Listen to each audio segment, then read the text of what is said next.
Nu skal du se, om du vil eller ej. Du skal. For nu sker det.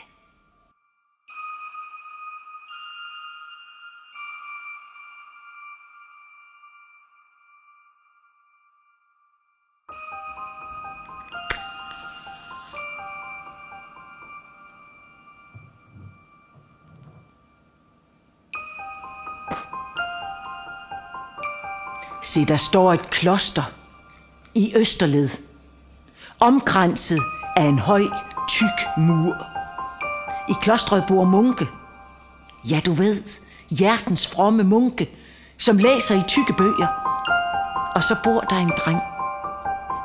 Johannes hedder han. Han skal lære at blive munk. Men der er røvere i Jøringeskoven. Højt oppe, dybt inde i skoven bor røvermor med sine 5 røverunger. Jeg er røvermor fra Jøringeskoven. Rør mig så, hvis du tør. Johannes hjerte banker af skræk og rædsel.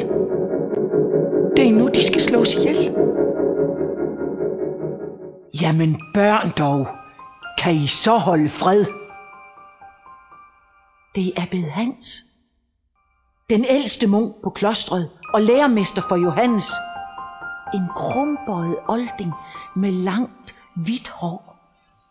Og så er han en stor kunstner.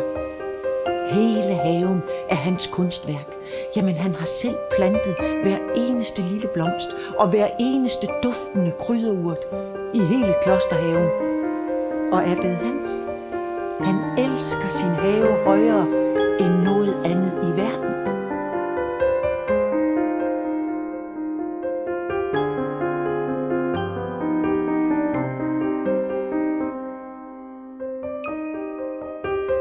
Ved I så ikke engang, at den store Jøringeskov forvandler sig hver julenat til en blomstrende sommerhave? Sker som ved et trylleslag.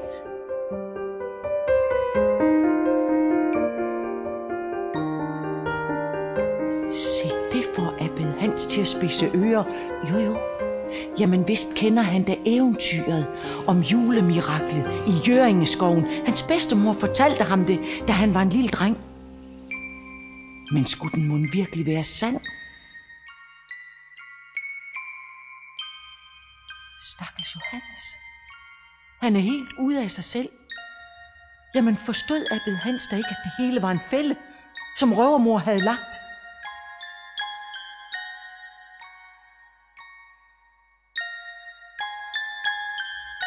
Jamen kære Abbed Hans dog. Julemiraklet i Jøringeskoven. Det er et eventyr. Ja, det er ikke virkelighed. Hører du da vist grundigt blevet taget ved næsen af den røverkælling?